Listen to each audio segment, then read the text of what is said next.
2025ஆம் ஆண்டு ஜனவரி மாதம் முதல் நாள் துவங்கி இந்த நவம்பர் மாதத்தினுடைய கடைசி நாள் 30ஆம் தேதி வரையிலே நம்மை பாதுகாத்து நடத்தி வந்த அவருடைய கிருபைகளுக்காய் கர்த்தரை நாம் துதிக்கிறோம். ஏற்கனவே நான் உங்களுக்கு சொன்னது போல தேவனுடைய பிள்ளைகளாகி நாம் அதிகமாக இந்த நாட்களிலே ஜெபித்து வருகிறோம். ஜெபத்தின் பலனாக அநேகருக்கு ஆண்டவர் நல்ல சுகத்தையும் பலத்தையும் விடுதலையும் கொடுத்து வருகிறார். அநேக குடும்பங்களிலே நன்மையான காரியங்களை கர்த்தர் செய்து வருகிறார். அதைக்காக கர்த்தரையும் ஸ்தோத்தரிக்கிறோம்.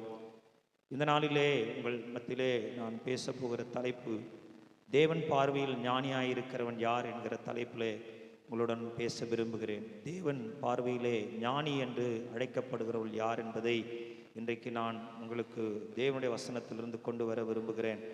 கருமையான தேவனுடைய விசுவாசிகளே, இந்த நாட்களிலே வாழ்கின்ற உலகத்தை பார்க்கும் பொழுது உலகத்திலே நடக்கின்ற காரியங்கள் எல்லாம் நமக்கு அதிர்ச்சியாக இருக்கிறது. என்ன நடக்கின்ற சம்பவங்கள் எல்லாம் பார்க்கும் பொழுது நாம் திகைத்து போகிறோம். எப்படி இந்த காரியங்கள் நடக்கிறது? ஒரு மோசமான சூழ்நிலைகள் நம்மை சுற்றிலும் இருந்து கொண்டிருக்கிறதை நாம் பார்க்கிறோம். ரோமருக்கு எழுதின நிருபம் 1ஆம் அதிகாரத்திலே நாம் வாசிக்கும் பொழுது அங்கே 22ஆம் வசனத்திலே பவுல் அப்போஸ்தலன் விதமாக சொல்லுகிறார், அவர்கள் தங்களை ஞானிகள் என்று சொல்லியும் பைத்தியக்காரராகி. பாருங்கள், இன்றைக்கு உலகத்திலே மக்கள் தங்களை ஞானிகள் என்று நினைத்து கொண்டு அநேக காரியங்களை அவர்கள் செய்து கொண்டிருக்கிறது நாம் பார்க்கிறோம். இங்கே ஆண்டவருக்கு தூரமாக இருக்கிற அந்நிய மக்களை, புறஜாதியாரை குறித்து இந்த ரோமருக்கு எழுதின நிருபம் ஆராதிக்கிற ஆண்டவர் அழிவில்லாத ஆண்டவர், அழிவில்லாத மகிமையை உடைய ஆண்டவர், என்றென்றைக்கும் ஸ்தோத்தரிக்கப்பட வேண்டிய ஆண்டவர். ஆனால் என்ன செய்தார்களாம் மக்கள்? அழிவில்லாத அந்த ஆண்டவருடைய மகிமையை அவர்கள் அழிவுள்ள மனுஷர்கள், பறவைகள், மிருகங்கள், ஊரும் பிராணிகள் ஆகியவைகளின் ரூபங்களுக்கு ஒப்பாக என்ன செய்தார்களாம்? மாற்றினார்கள். அப்படி மாற்றிவிட்டு மனிதன் சொல்லுகிறான், என்னுடைய ஞானத்தினாலே என்னுடைய ஞானத்தினாலே கடவுளுடைய மகிமையை ரூபங்களுக்கு ஒப்பாக மாற்றிவிட்டேன் என்று சொல்லுகிறான். அவனை பார்த்து வேதம் சொல்லுகிறது, அவனை பைத்தியக்காரனாக இருக்கிறான் என்று.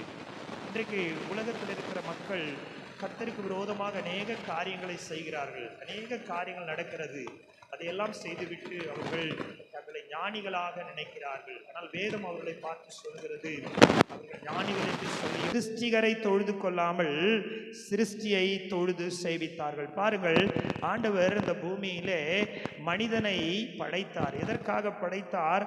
தன்னை வணங்கும்படியாக படைத்தார். அதுதான் கையை உயர்த்தி, அவரே ஜீவனுள்ள தேவன், அவரே எனக்காக, என் பாவங்களுக்காக, என் சாபங்களுக்காக கல்வாரி சிலுவையிலே இரத்தத்தை எனக்காக சிந்தி என்னை பாவத்திலிருந்து மீட்டு கொண்டார். செய்கிற மற்றவரிடத்திலும் பிரியப்படுவர்களாயிருக்கிறார்கள். நன்றாக வேதத்தை கவனியுங்கள். இந்த பாவத்தை செய்கிறவங்க ஒரு கூட்டம்னா அது மோசம்னா, இந்த பாவத்தை செய்கிறவங்க மேல பிரியமாவும் ஒரு சில கூட்டம் இருக்கு. அவங்கள கண்டிக்கிறது இல்லை, அவங்க கிட்ட அவங்க பிரியமா இருக்கிறாங்களாம். எவ்வளவு மோசம் பார்த்தீங்களா? ஒருத்தர் சொன்னாரு, நான் குடிக்கிறது இல்லைங்க, ஆனா குடி வாங்கி கொடுக்குறேன் அப்படின்னாரு. யார் அவரு? சொல்லுமா. நான் குடிக்கிறது இல்லை, ஆனா வேலை நடக்கணும், அவர் குடிச்சாதான் வேலை நடக்கும், அதனால நான் வாங்கி தர்றாராம். அவரு சரக்கு வாங்கி கொடுக்குறாரு. அது சரக்கு அடிச்சது தான் சமம். இப்படிலாம் சில விசுவாசிகள் இருக்கிறாங்க தெரியுமா உங்களுக்கு? அவர் சிகரெட் குடிக்க மாட்டாரு, ஆனா சிகரெட் வாங்கி என்ன பண்ணுவாரு? கொடுப்பார். பீடி பிடிக்க மாட்டாரு, ஆனா அப்பாவுக்கு பீடி பிடிச்சா என்ன பண்ண? பீடி வாங்கி கொடுப்பாரு. அவர் யார்? அவரு விசுவாசி. இதெல்லாம் குடும்பத்துல இருக்கிற ஆசீர்வாதத்தை திருடுது. கிறிஸ்தவங்களா இருக்கிறதுனால நம்ம ஆசீர்வதிக்கப்பட்டிட முடியாதுங்க. வேதம் சொல்ற சத்தியத்தை நீங்களோ நானோ கேட்டாதான் ஆசீர்வாதமா இருக்க முடியும். இதெல்லாம் நமக்கு பிடிக்காது பாருங்க. இதான் சத்தியம். சொல்றாங்க பாருங்க, இதை பிரியப்படுகிறார்கள். 32ஆம் வசனம், பிரியப்படுறாங்களாம். அதை செய்யறவங்க மற்றவங்க இடத்துல என்ன பண்றாங்களா? பிரியப்படுறாங்க. அதை அவங்க கண்டுகிறதே இல்லை. இப்ப இத உலகம் என்ன சொல்லுகிறது என்றால், ஞானம் என்று சொல்லுகிறது. எதை? இந்த காரியங்கள் எதெல்லாம் பட்டியலிடப்பட்டிருக்கிறதோ அதை உலகம் என்ன சொல்லுகிறதா? அதனால ஆண்டவர் சொல்ல ஞானம் என்று சொல்லுகிறார்கள், ஆனால் அவர்கள் பைத்தியக்காரர்கள் என்று வேதம் சொல்லுகிறது. பாவத்தின் சம்பளம் மரணம். பாவங்கிறது ஒரு விதத்தில் ஒரு வேலை. அது யாரோட வேலைன்னா பிசாசோட வேலை. பிசாசு நமக்கு கொடுக்கிற வேலை உலகத்தில் என்னன்னா பாவம் செய்யும்படியான வேலை. அந்த வேலையை செய்யறவங்களுக்கு அவன் என்ன கூலி கொடுக்குறான் தெரியுமா? மரணம். என்னதுமா? பாவத்தின் சம்பளம் மரணம். பாவத்தினுடைய கூலி என்னது? மரணம். அவன் வேலை பாவம் செய்யறது அவனுடைய வேலை. அவன் ஆதி முதலே பாவம் செய்யறான். ஒரு விசுவாசி பாவம் செய்யும் பொழுது பிசாசின் வேலையை செய்கிறான். இப்போது பிசாசு என்ன செய்கிறான்? அவனுக்கு கூலி கொடுக்கிறான். என்ன கூலி கொடுக்கிறான்? மரணம் என்கிற கூலியை கொடுக்கிறான். என்ன மரணம்? ஆத்துமாவிலே வரும் மரணத்தை அவன் சந்திக்கிறான். ஒரு ஆளு குடிக்கிறாரு, ஒரு ஆளு புகை பிடிக்கிறாரு. அந்த குடியிலே எழுதியிருக்குது, போர்டு போட்டிருக்கு, எழுதியிருக்குது, குடி குடியை கெடுக்கும், குடி பழக்கம் உடல் நலத்தை கெடுக்கும். சிகரெட் அட்டை வாங்குறாரு, சிகரெட் அட்டையில் எழுதியிருக்குது statutory warning, smoking is injurious to ஹெல்த்னு இருக்கு. புகைப்பிடிப்பது உன்னுடைய சுகநலத்துக்கு கேடுன்னு அதில் எழுதியிருக்கு. அதை பார்த்தும் அவன் என்ன பண்றான்? குடிக்கிறான். அதை பார்த்தும் அவன் என்ன பண்றான்? ஸ்மோக் பண்றான். அது எப்படி இருக்குதுன்னா வசனம் தெரிஞ்சும் பாவம் அந்த மாதிரி தான் அதுவும். ஒருத்தர் கேட்குறாங்க, சிலர் சமுதாயத்தில் கேட்குறாங்க, உங்க பைபிள்ல இதெல்லாம் எழுதி இருக்குதான்னு. மனுஷன் கடவுளுடைய ஆலயம், அதுக்குள்ள கடவுள் வாசம் பண்றாரு. நான் ஒரே ஒரு கேள்வியை தான் கேட்கிறேன். என்ன கேள்வின்னா, உங்க வீட்டுக்குள்ள நீங்க வாசம் பண்ண விரும்புறீங்கன்னா உங்க வீட்டை எப்படி வச்சுப்பீங்க? எளிமையான கேள்வி. நீங்க பதில், உங்களுக்கு எளிமையான பதில் தெரியும். என்னன்னா, உங்க வீட்டுக்குள்ள நீங்க இருக்கிறீங்கன்னா, உங்க வீடுன்னா நீங்க எப்படி வச்சுப்பீங்க? சுத்தமா வச்சுப்பீங்க. சிலர் ரொம்ப சுத்தமா வச்சுப்பாங்க. வீட்டை அடிக்கடி பார்த்து எல்லாத்தையும் ரெடி பண்ணிட்டே இருப்பாங்க. வெளியே என்ன நடக்குதுப்பா இங்க கவனிங்க.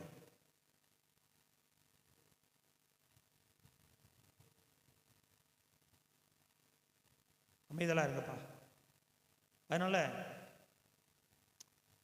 அதிலே எழுதி இருக்குது, அதிலேயே சில காரியங்கள் இருக்குது, எச்சரிக்கை இருக்கிறது. நம்ம என்ன கேட்கிறோம்னா, இது எழுதியிருக்கா, அது எழுதியிருக்கா, அது எழுதியிருக்கான்னு கேட்கிறோம்.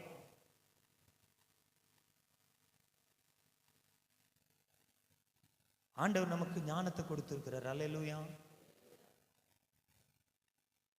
தேவ ஞானத்தை கர்த்தர் கொடுக்கிறாரு. இன்னைக்கு நம்ம எல்லாரும் தேவ ஞானத்தை பெற்றிருக்கிறோம். எத்தனை பேர் விசுவாசிக்கிறீங்க? இதுல ரொம்ப வேதனை என்ன தெரியுமா? சபைக்கு வருகிறவர்களே அந்த தவறையும் பாவங்களையும் செய்கிறவர்களா இருக்கிறார்கள். அது மிகவும் மோசம். உன் சரீரமாகி ஆலயத்தை, கர்த்தருடைய பந்தியில வருகிற சகோதர சகோதரியே, நீ யாராக இருந்தாலும் சரி, உன் சரீரமாகிய ஆலயத்தை கர்த்தருக்கு பிரியமில்லாத பாவங்களால் கெடுக்கும் பொழுது கர்த்தருடைய பாதுகாப்பு உன்னை விட்டு போய்விடும் என்பதை நீ ஞாபகத்தில் வைக்க வேண்டும். துணிகரமாய் செய்து கொண்டே அது நாம் செயல்படுவோம் என்றால் இப்படிப்பட்ட ஒரு சூழ்நிலைக்குள்ளாய் தள்ளப்படுவோம் என்பதை நீங்கள் மறந்து விடாதிருங்கள். பாவத்தின் சம்பளம் மரணம்.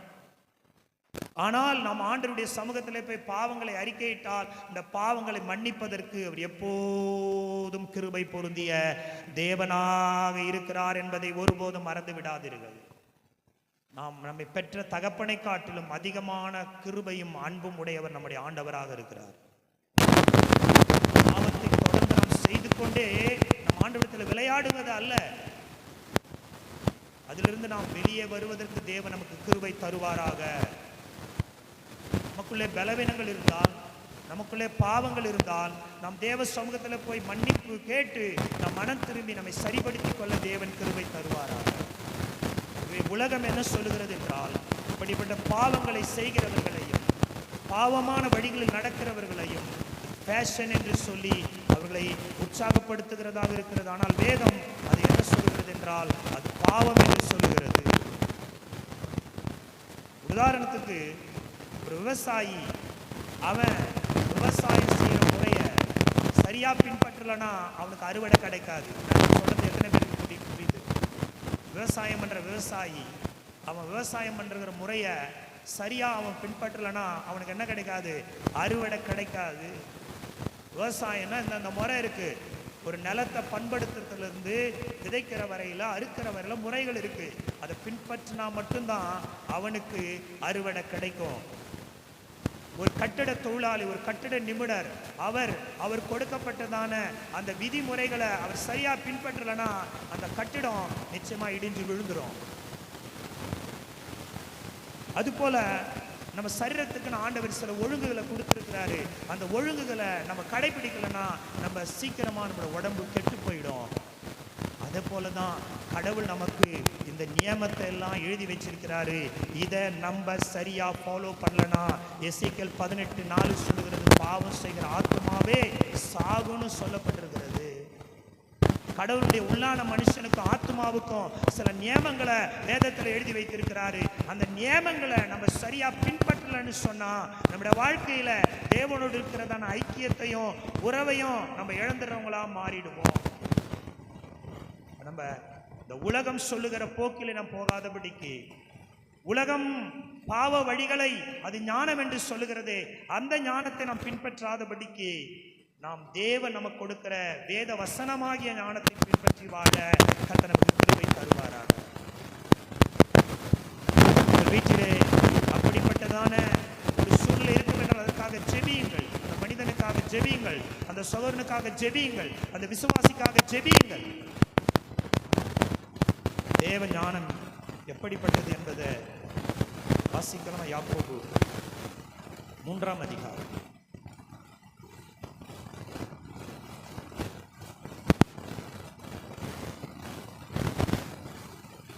13ஆம் வசனம்.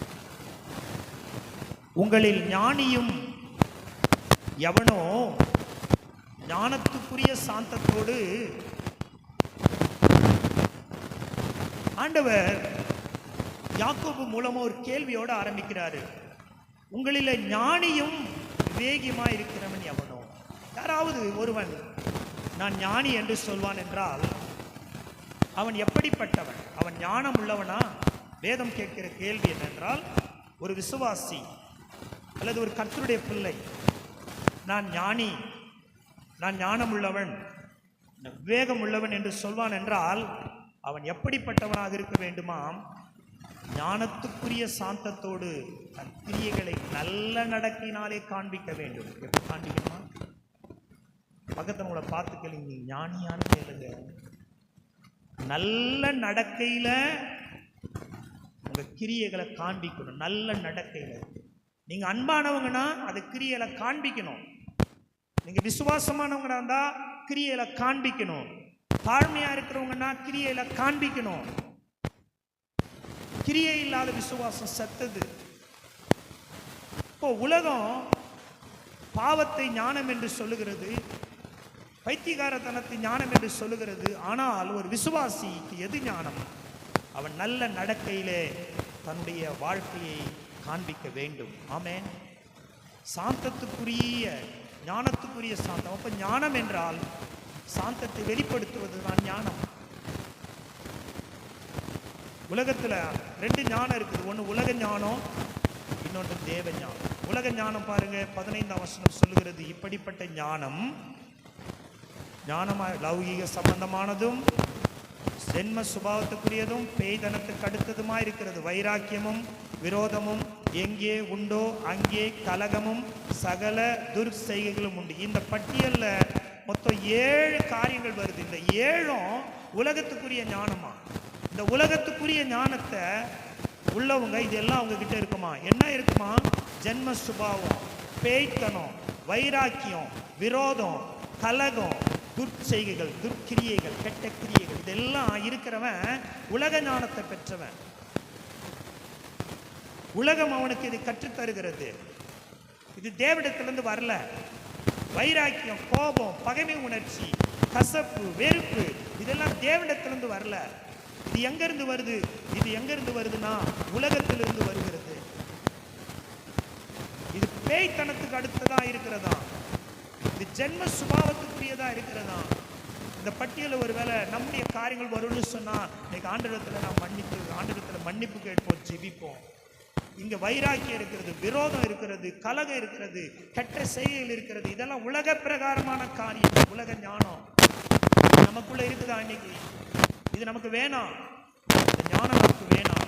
தேவனுக்கு முன்பாக பைத்தியமான ஒன்று, இது நமக்கு வேணாம். அதுக்கு பதிலாக எது வேணும்? 17ஆம் வசனம் சொல்லுகிறது, பரத்திலிருந்து வருகிற முதலாவது சுத்தமுள்ளதாயும் சமாதானம், சாந்தம், இணக்கம், இரக்கம், நற்கனி, பட்சபாதம் இல்லாததாயும் மாயமற்றதுமாயிருக்கிறது. கரங்களை தட்டி கர்த்தருக்கு மகிமை.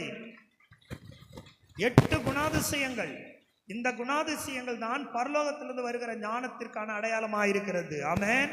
பரலோகத்திலிருந்து வருகிற ஞானத்தை ஒரு ஆள் பெற்றிருக்கானா அவன் தான் உண்மையான ஞானி. அவன் யார் என்றால் அவன் உலக பிரகாரமான மனிதன், ஆண்டவரை ஏற்றுக்கொள்ளாத மனிதன், ஆண்டவர் அவர் அறிந்தும் ஆண்டவர் தான் என்று தெரிந்தும் அதற்கு இடம் கொடுக்காத மாம்சத்தில் வாழ்கின்ற ஒரு மனிதன். ஆண்டவர் இவர் தான் என்று அவன் அறிந்திருக்கிறது, ஆனால் அவரை தொழுது கொள்ள அவனுக்கு விருப்பமில்லை. ஆண்டவர் கொடுக்கின்ற நன்மைகளை புசிக்கிறான், ஆண்டவர் கொடுக்கிற கிருபைகளை அவன் ஆசீர்வாதங்களை பெற்றுக்கொள்கிறான், ஆனால் அவரை வணங்க, அவரை ஆராதிக்க அவன் விரும்பவில்லை. இவர்தான் ஆண்டவர் என்று அவருக்கு தெரிகிறது, ஆனால் ஆண்டவரை தொழுது கொள்ள விரும்பவில்லை. அப்படிதான் ரோமர் 1ஆம் அதிகாரத்தில் வாசிக்கிறோம்.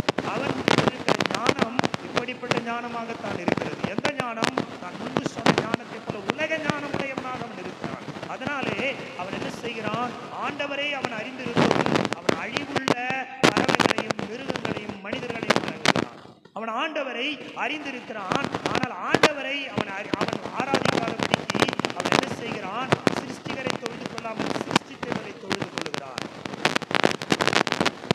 ஆனால் நமக்கோ தேவன் தம்முடைய ஞானத்தை கொடுத்திருக்கிறார். பரலோகத்துக்குரிய ஞானமாயிருக்கிறது. அந்த ஞானம் இன்றைக்கு நமக்குள் வருவதாக அல்லேலூயா சொல்லுவோமா? அதனுடைய குணாதிசயங்களை பாருங்கள். சுத்தமா இருக்கிறது. அது எப்படி இருக்கிறது என்றால் சமாதானமா இருக்கிறது, சாந்தமா இருக்கிறது, இணக்கமா இருக்கிறது, எல்லாம் நல்ல கனியானது நிறைந்திருக்கிறது. ஞானம் என்பது என்ன? என் நல் நடக்கையினாலே பூமிக்கு நான் யார் என்பதை காட்டுவதுதான் ஞானமுள்ள வாழ்க்கை. இதுதான் ஞானமுள்ள வாழ்க்கை. நம்ம அநேக நேரத்தில் சொல்றோம், அறிவு என்பது வேறு, புத்திசாலியம் தனம் என்பது வேறு. அறிவு என்பது படிக்கிற புத்தகத்தினால் வருவது, புத்திசாலி தான் என்பது உங்கள் அனுபவத்தினால் வரலாம். ஆனால் ஞானம் என்பது வருகின்ற இடம் எங்கே? பரலோகத்திலிருந்து தான் அது வருகிறது. ஞானம் என்பது தேவனிடத்திலிருந்து அது வருகிறது. ஞானம் ஊற்றெடுக்கிற இடம் எது? நம்ம பரலோக ராஜ்யம். ஞானம் கூப்பிடுகிறது. அந்த ஞானத்தை கர்த்தர் இன்றைக்கு நமக்கு தருவார் என்று மாற்றமுடையதாய் மாறிவிடுகிறது. வேதத்தின் அடிப்படையில் பார்க்கும்போது நல்ல நடக்கையினாலே ஒரு மனிதன் அதை காண்பிக்க வேண்டும். நான் ஞானிங்கன்ட்டு பாராட்டு சொல்லுகிறது இல்லை. ஞானம் என்பதற்கு வேதம் கொடுக்கிற விளக்கம் வேற. அது என்னன்னா நல்ல குணங்களால, நல்ல நடக்கையினால சமுதாயத்துக்கு உன்னை யாருன்னு காண்பிக்கிற பத்தியா, அதுதான் ஞானமாயிருக்கிறது. அதுதான் நடவாமல் ஞானமாய் நடக்கிறவர்கள். நாட்கள் பொல்லாதவர்களானதால் காலத்தை என்ன செய்க? பிரயோஜனப்படுத்திக் கொள்ளுங்க. Redeem your time because the days are evil. இங்கிலீஷ்ல என்ன இருக்குன்னா, நேரத்தை மீட்டெடுங்கள். நாட்கள் பொல்லாதவர்களா இருக்கும் நேரத்தை மீட்டெடுங்கள். இழந்து போன நேரத்தை நான் எப்படி மீட்டெடுப்பது? கர்த்தரை அறியாதமா இருந்த போது ஊர் சுற்றினோம். குடிப்பழக்கத்துக்கு அடிமையா இருந்த மக்கள் உண்டு. கர்த்தருக்கு நேரம் கொடுக்காதவர்களா இருந்தோம். தேவையில்லாத பேச்சுகளுக்கு இடம் கொடுத்தோம். அசட்டைகளை செய்தோம். தவறான காரியங்களை செய்தோம். எத்தனையோ தவறான காரியங்களை நாம் செய்து கொண்டிருந்தோம். நேரங்கள், காலங்கள் எல்லாம் வீணாக்கி கொண்டிருந்தோம். எல்லாம் வீணாய் போனது நேரம் எல்லாம். ஆனால் அந்த நேரத்தை நான் எப்படி மீட்டெடுக்க முடியும் தெரியுமா? ஒரு ஆண்டுடைய பிள்ளையாகிவிட்டேன். அதிகமாய் ஜெபிக்கிறேன், வேதத்தை வாசிக்கிறேன், சபைக்கு வருகிறேன், ஊழியம் செய்கிறேன், ட்ராக்ஸ் கொடுக்கிறேன், எல்லோரோடும் ஐக்கியப்படுகிறேன், கர்த்தரை ஆராதிக்கிறேன். இழந்து போன என் நேரத்தை நான் அப்படிதான் மீட்டெடுக்க முடியும். ஆனால் சிலர் அப்பவும் அப்படிதான் இருக்கிறார்கள், இப்பவும் அப்படிதான் இருக்கிறார்கள். நேரங்கள் காலங்கள் எல்லாம் வீணாக்கி கொண்டே இருக்கிறார்கள். நாட்கள் பொல்லாதுகள் ஆனவர்கள் காலத்தை என்ன பண்ணுங்க, பிரயோஜனப்படுத்திக் கொள்ளுங்க. பிரதர் சிஸ்டர், ஒவ்வொரு நிமிடமும் விலையேற பெற்றதா இருக்கிறது. ஒவ்வொரு நிமிடம் விலையேற பெற்றதா இருக்கிறது. எது உபயோகம் இல்லையோ அந்த இடத்திலிருந்து நாம் விலகி கொள்ள வேண்டும். எந்த இடத்திலே நாம் நின்று பேசுகிறோம் அது உபயோகம் இல்லாத வார்த்தைகள் என்றால் நீ தேவனுக்கு முன்பாக நீங்களும் நானும் கணக்கு ஒப்புவிக்க வேண்டும். நாம் எல்லாரும் கர்த்தருக்கு முன்பாக நின்று கணக்கு ஒப்புவிக்க வேண்டும். நாம் எப்படி நடக்க வேண்டுமாம்? கவனமாய் நடந்து கொள்ள வேண்டும். மதியற்றவளாயிராமல் கவனமாய் நடந்து கொள்ள வேண்டும் என்று வேதம் சொல்லுகிறது. அல்லேலூயா சொல்லுங்களேன், கரங்களை உயர்த்தி ஆமென். அப்ப ஞானம் உள்ளவன் யார்? வேதத்தின் அடிப்படையிலே நாட்களை அவன் மிகுந்த கவனமாய் அவன் செலவழிக்கிறவனாயிருக்கிறான். நம் ஒவ்வொரு நிமிடம் விலையேற பெற்றது. படிக்கிற பிள்ளைங்க இருக்கிறீங்க, குடும்ப தலைவன் தலைவி இருக்கிறீங்க, வேலை செய்கிறவங்க இருக்கிறீங்க. உங்கள் நேரத்தை காலத்தை நீங்கள் எப்படி செலவழிக்கிறீர்கள்? நேரத்தை நிர்வகிப்பதற்கென்றே ஒரு பாடம் இருக்கிறது, டைம் மேனேஜ்மெண்ட் என்று சொல்லி. ஒரு நேரத்தை ஒரு மனிதன் எவ்வளவு அழகாக செலவழிக்க வேண்டும் என்று சொல்லி சில பாடங்களும் கற்றுத்தரப்படுகிறது. இந்த வாரத்திலே உங்கள் நேரத்தை எவ்வளவுமாய் செலவு பண்ணீர்கள்? உங்கள் நேரம் உபயோகமாய் செலவிடப்பட்டதா? உங்கள் நேரம் உபயோகமாய் செலவிடப்பட்டதா? நீங்கள் உபயோகமானதை இன்றைக்கு பேசினீர்களா? உபயோகமான மக்களோடு உட்கார்ந்து உபயோகமானதை பேசினீர்களா? ஏன் சில நேரங்களிலே நாம் நெருக்கடிக்குள் தள்ளப்படுகிறோம்? ஒரு வேலையை ஒழுங்கா செய்யறதில்லை, தள்ளி போடுறது. நேற்று நேரம் கரண்ட் இருந்துச்சு, அயன் பண்ணி இருக்கலாம், ஆனா இன்னைக்கு கரண்ட் ஆஃப் ஆயிடுது. ஒரு பதில் சொல்லுவோம். ஒருத்தர் கேட்டப்போ சொன்னாங்க, ஏன் சர்ச்சுக்கு வரலன்னா ட்ரெஸ் அயன் பண்ணல. இதெல்லாம் ஒரு காரணமா? இவங்க நேரங்கள்லாம் எப்படி இருக்கு பாருங்க. இவங்களாம் எப்படி நேரத்தை நிர்வகிப்பாங்க நீங்க நினைக்கிறீங்க? நேற்று கரண்ட் இருந்துச்சே, அப்ப அயன் பண்ணியிருக்கலாம்ல. உட்காந்து பேசுறது வீணான பேச்சுகள். காலத்தின் அருமையை உணர்ந்து வாழனா கண்ணீர் வடிக்கணும். Every second is precious. Every second, ஒவ்வொரு நொடியும் விலையேற பெற்றது சகோதரா. ஒவ்வொரு நொடியும் விலையேற பெற்றது.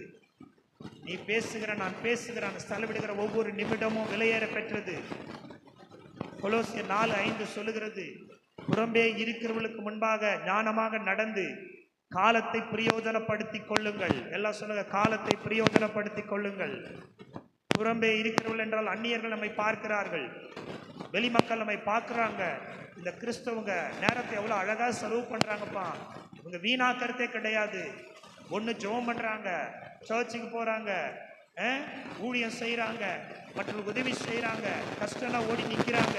ஒரு நாள் இவங்க நேரத்தை வீணாக்குறது இல்லை. இவங்க வெட்டியா பேசி நாம் பார்த்தது இல்லை. சொல்லணும், நேரங்கள் எல்லாம் விலையேற பெற்றதா இருக்கிறது. என் நேரம் காலத்தினால என்ன உபயோகம் வந்துச்சு? மற்றவர்களுக்கு என்ன பிரயோஜனம் நடந்துச்சு? என் குடும்பத்துக்கு என்ன பிரயோஜனம் நடந்துச்சு? என் ஆவிக்குரிய வாழ்க்கைக்கு என்ன காரியம் நடந்துச்சு? அப்ப நேரத்தை விரயம் செய்யறவங்களை பைபிள் மதியீனமானவங்கன்னு சொல்லுது. ரொம்ப சொல்லுகிறது. நீங்களும் நானும் நேரத்தை காலத்தை சரியாக செலவு செய்யவில்லை என்றால் தேவன் கொடுத்த நேரத்துக்கு நாம் முக்கியமானக்காரர்களாக இருக்கிறோம். எவ்வளவு நேரங்களை நம்ம வீணாக்கி இருக்கிறோம். 2025 இந்த நாள் வந்திருக்கிறோம், நவம்பர் மாசம் வந்திருக்கிறோம், கடைசி நாள் வந்திருக்கிறோம். நம்முடைய நேரம் எப்படி செலவிடப்பட்டது?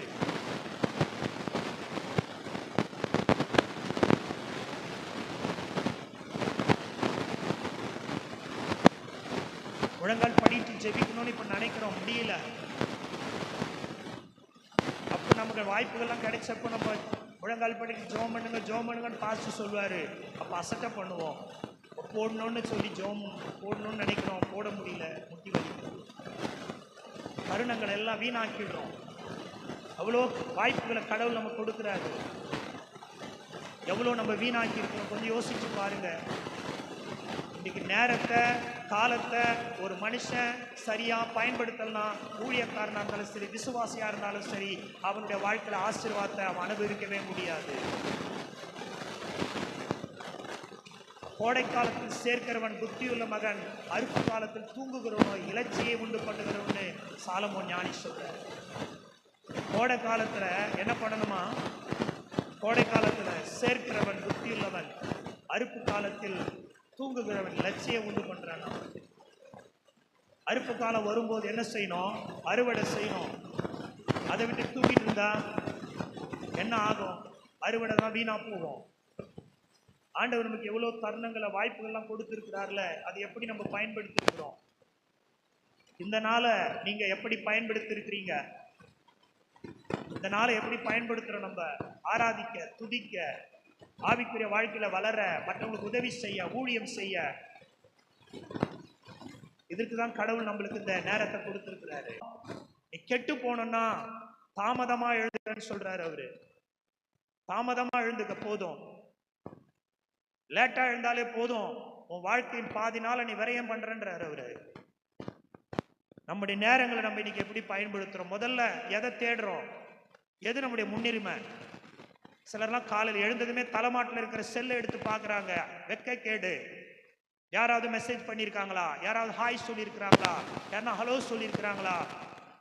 இதெல்லாம் மனது பாதிக்கப்பட்டவர்கள் தேடுகிற ஒரு தேடல். அதெல்லாம் நீ கர்த்தருடைய பிள்ளை, ஞானியா இருந்தா காலையில் எழுந்த உடனே உடைய முழங்கால் தானாய் நிற்க வேண்டும் தேவ சமூகத்துல. நீ தேவனுடைய பிள்ளையா இருந்தா தானாய் உன் வேதத்துக்கு நேராக உன் கால்கள் ஓட வேண்டும் எடுப்பதற்கு. இதெல்லாம் தேவன் வைராக்கியத்தை பார்க்கிறார். இப்படிப்பட்ட நேரங்களையும் காலங்களையும் நம்ம வீணா விரைய செய்வோம் என்றால் ஆசீர்வாதத்தை சுதந்திரித்துக் கொள்ள முடியாது.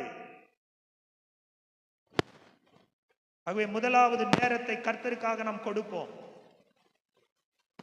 இரண்டாவது, நம்முடைய நேரத்தை ஞானமா பயன்படுத்தணும்னா இந்த நாள்ல நான் என்ன செய்ய போறேன், எதை முதல்ல செய்யணும், எதை முதல்ல முடிக்கணும், எது முக்கியம்.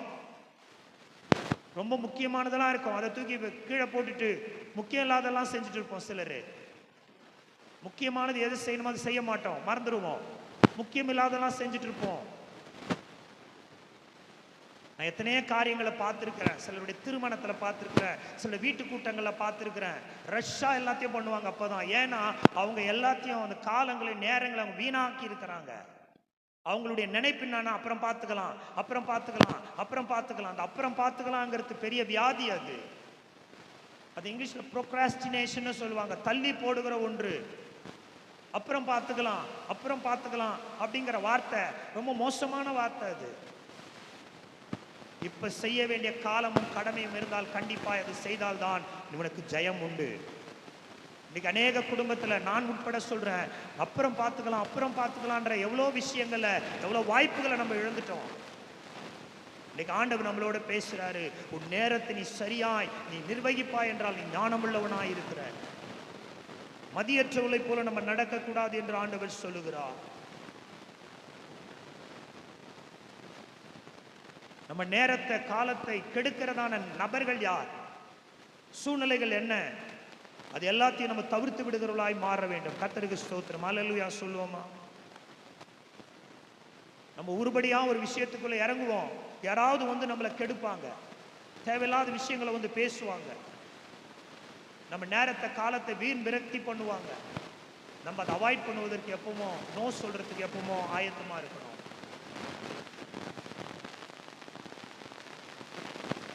ஒரு காரியத்தை செய்யறதுக்கு முன்னால் ஆண்டவர்கிட்ட, ஆண்டவரே இந்த காரியத்தை நான் செய்ய போறேன்னு சொல்லி சங்கீதத்தில் வரா மாதிரி, நீதிமொழிகளில் வர சங்கீதத்தில் 37ஆம் சங்கீதம் 5ஆம் வசனத்தில் வாசிக்கிற மாதிரி, ஆண்டவரே 37:5 வாசிங்க. உன் வழியை கர்த்தருக்கு ஒப்புவித்து அவர் மேல் நம்பிக்கையாயிரு, அவரே காரியத்தை வாய்க்க பண்ணுவார். எல்லாம் கையை உயர்த்தி அல்லேலூயா சொல்லுங்க.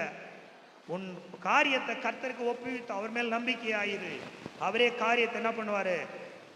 ஆண்டவர்கிட்ட கேட்கணும், ஆண்டவரே இந்த நாளில் என் நேரத்தை நான் சரியா பயன்படுத்த விரும்புகிறேன். ஆண்டவரே எங்கேயும் போல, வீட்டில் இருக்கிறோமா, லீவு, வேற எதுவுமே இல்லை, கரண்ட் இல்லை, எதுவுமே இல்லை, என்ன பண்ண போறோம்? எப்படி அது உபயோகமா செலவிடலாம்? எப்படி உபயோகமா நம்ம நேரத்தை செலவிடலாம்? நண்பர்கள் 4 பேர் கூடுறோம், எப்படி உபயோகமா நேரத்தை செலவிடலாம்? விசுவாசி 4 பேர் கூடுறோம், எப்படி நேரத்தை நம்ம ஞானமா செலவிடலாம்? இப்படிப்பட்டவர்கள் தான் ஞானமுள்ளவர்களாய் இருக்கிறார்கள், நேரத்தை ஞானமாய் பயன்படுத்துகிறவர்கள். அதனால தான் சொல்ற நாட்கள் பொல்லாதவர்களானதால் காலத்தை பிரயோஜனப்படுத்திக் கொள்ளுங்கள். எப்போது இயேசு வருவார் என்று நமக்கு தெரியாது, எப்பொழுது உலகம் அழியும் என்றும் நமக்கு தெரியாது. இன்னைக்கு ஒரு புயல் வந்திருக்கிறது, நேற்று ஒரு புயல் ஏற்பட்டது. என்ன புயல் அது? பட்வாவா என்னம்மா பெட்வாவா ஒரு புயல். இந்த புயலுக்கு தான் பேரு கொஞ்சம் வித்தியாசமா இருக்கிறது. பெரும்பாலான புயலுக்கெல்லாம் என்ன பெயர் என்று உங்களுக்கே தெரியும். இதுக்கு மட்டும் என்ன பெயர் என்று எனக்கு தெரியல இன்னும். புயல் எப்போது வரும், நிலநடுக்கம் வரும், எரிமலை வெடிக்கும், எப்போது வேண்டுமானாலும் எது வேண்டுமானாலும் நடக்கும்.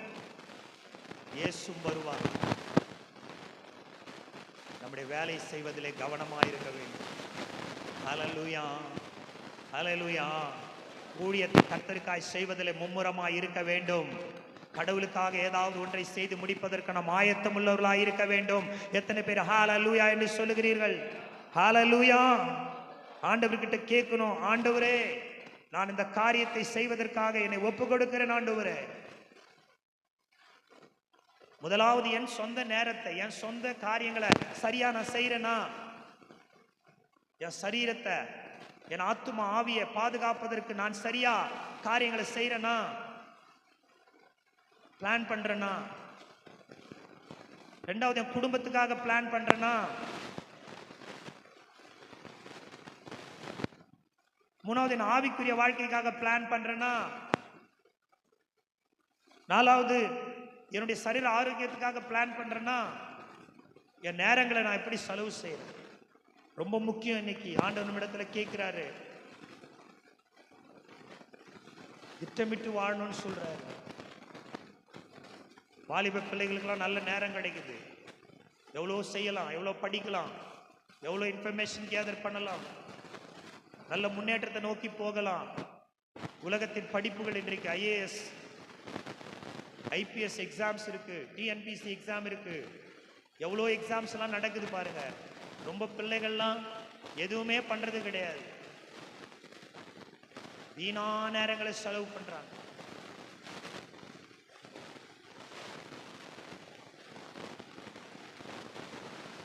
இன்னைக்கு நம்ம எப்படி நேரத்தை செலவு பண்றோம்? எனக்கெல்லாம் இப்போ அதிகமா படிக்கணும், இன்னும் படிச்சுக்கிட்டே இருக்கிறேன், ஆனாலும் நேரம் கிடைக்கல. அப்ப யோசிப்பேன், அப்பெல்லாம் இன்னும் ரொம்ப படிச்சிருக்கலாம் போல இருக்க,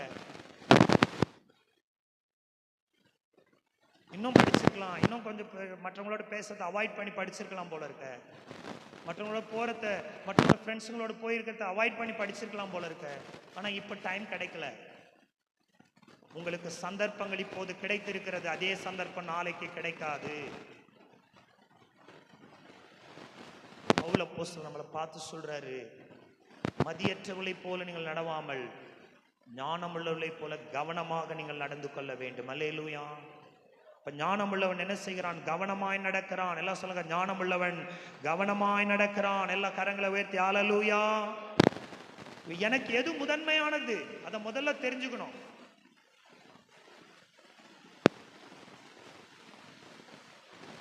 இன்னைக்கு சிலருடைய வாழ்க்கையில நேரத்தை அவங்க வீணாக்கிறதுக்கு காரணம் சோம்பல் தானம்.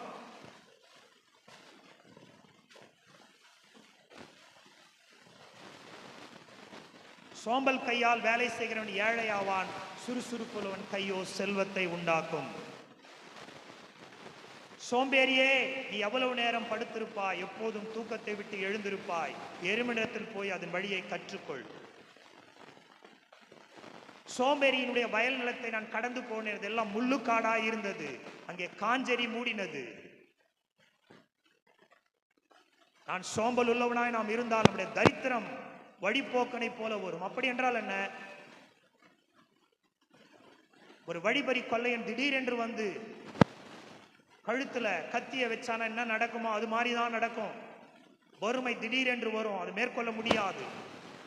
தரித்திரத்தை மேற்கொள்ள முடியாது. ஏன்னா அது சோம்பலுக்கு வந்த விளைவு, சோம்பலுக்கு வந்த கூலி அது. நான் என்ன செய்யணும்?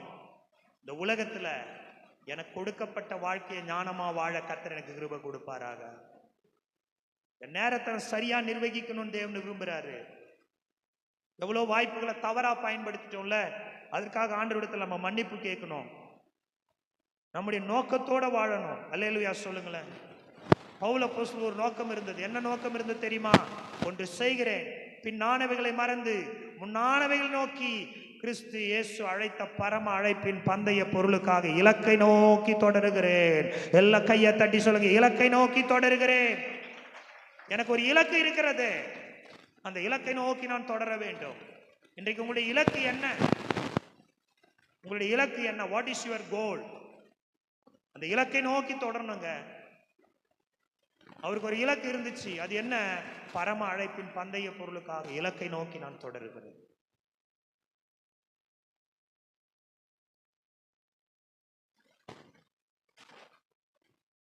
நம்மளோட வாழ்க்கையில் ஒரு ஒழுங்கு இருந்தாதான் நேரங்களை காலங்களை சரியா பயன்படுத்த முடியும். இன்னைக்கு கர்த்தர் நம்முடைய வாழ்க்கையில் அப்படிப்பட்ட காரியங்களை செய்வாராக.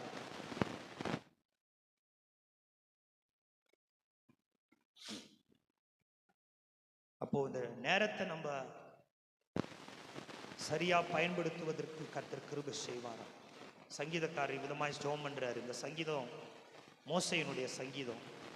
எடுத்துக்கங்க, 90ஆம் சங்கீதம் மோசையோட சங்கீதம். மோசையோட சங்கீதம். என்ன மோசை ஜெபம் பண்றாரு தெரியுமா? சொல்றாரு, நாங்கள் ஞான இருதயம் உள்ளவர்களாகும்படி 12 எங்கள் நாட்களை என்னும் அறிவை எங்களுக்கு போதித்து அருளும். எப்ப ஞான இருதயம் வருதான்? நாட்களை எண்ணுகிற அறிவு எவனுக்கு இருக்கிறதோ அவனுக்கு ஞான இருதயம் வருது. நாட்களை எண்ணுகிற அறிவு. இந்த காலம் இது, எந்த நாட்கள்ல வாழறோம்? இந்த நாட்கள் இப்படி இருக்கிறதே. நம்ம கொடுக்கப்பட்ட நாட்கள் குறைவான நாட்கள் ஆச்சு. எவ்வளவு நாள் பூமியில வாழ போறோம்? 60 வருஷமோ 70 வருஷமோ? பலத்தின் மிகுதியால் 80 வருஷமோ? வாழ்நாள் குறுகிட்டே வருது. மெத்துசலா வாழ்ந்தார் அவ்வளவு காலம். அது மாதிரி இப்ப வாழ முடியுமா? மெத்துசலா எவ்வளவு வருஷம் வாழ்ந்தார்? 963 9 சரி, 969. இப்ப என்ன வயசு? இந்தியாவில் சராசரி வயது எவ்வளவு தெரியுமா?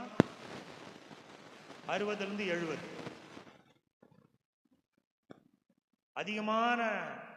அதிக நாட்கள் உயிர் வாழ்த்து ஜப்பான்காரன் சொல்றாங்க,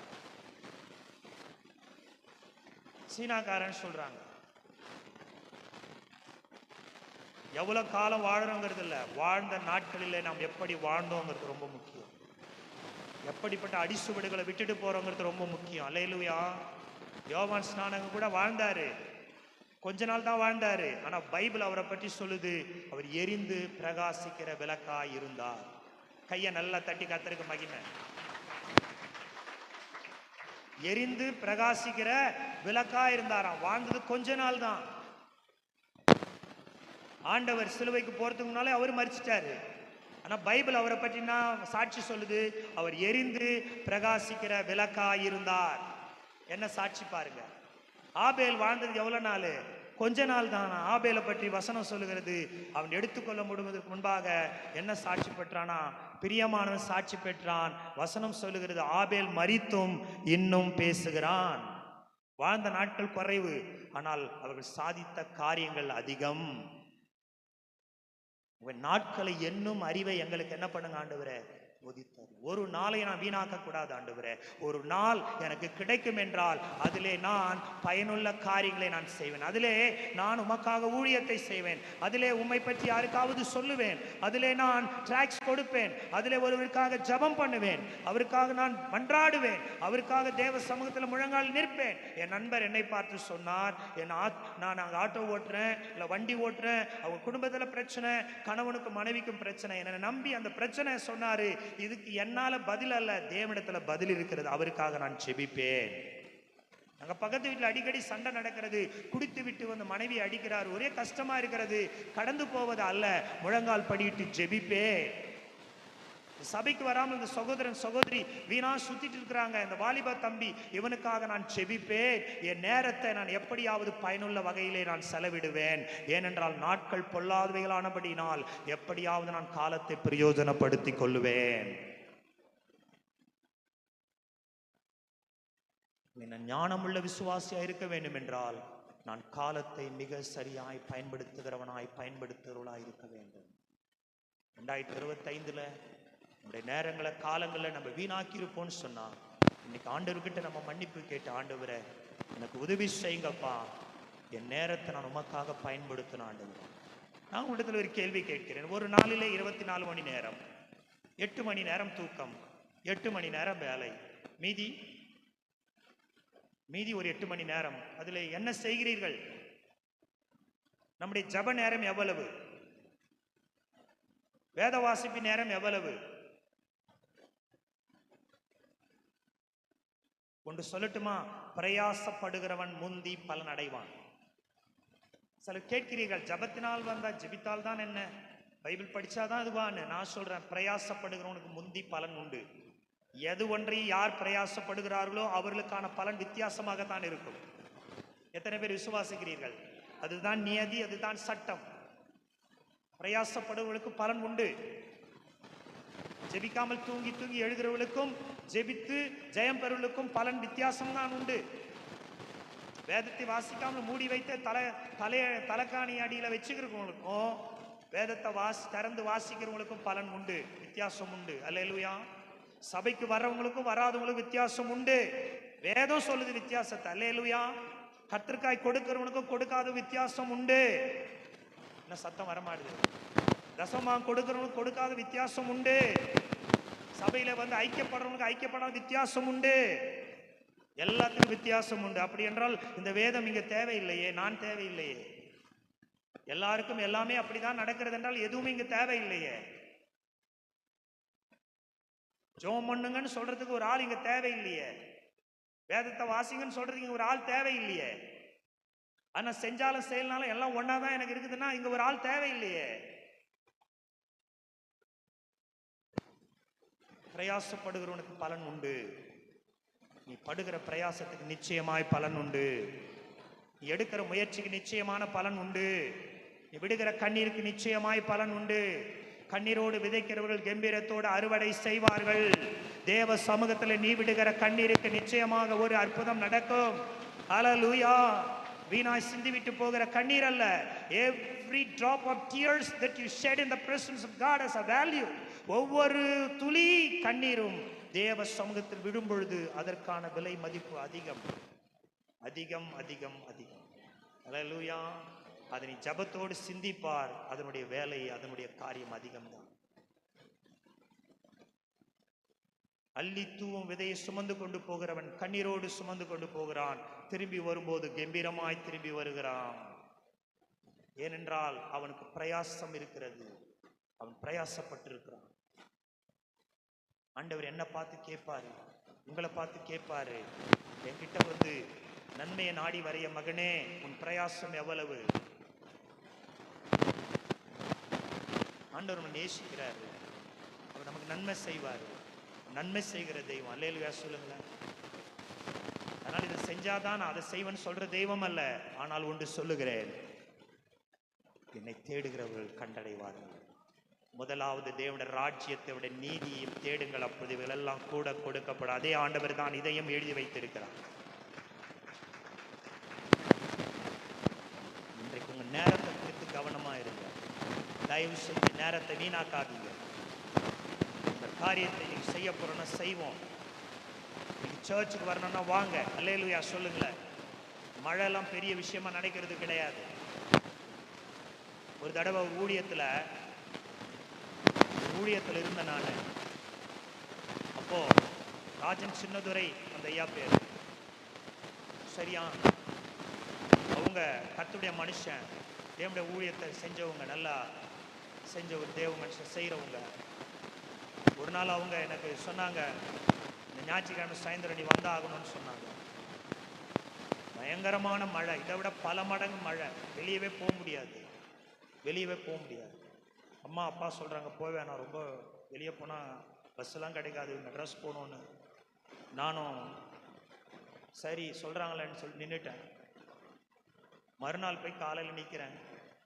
அவங்க கேட்டாங்க, எங்கே வந்த, என்ன யாருப்பா நீ, எங்கே வந்தேன்னு கேட்குறாரு. எப்படி இருக்கும், நான் வாலிபனாக இருக்கிறேன். அப்போ அவர் சொன்னாரு, பா இந்த பில்டிங் இடிஞ்சு விழுந்து நான் உயிரா இருந்தேன்னா மரத்தடியில ஊழியம் பண்ணுவேன். நான் ஞாயிற்றுக்கிழமை ஊழியம் இருக்குதா இல்லையான்லாம் கிடையாது. நான் ஊழியக்காரன்.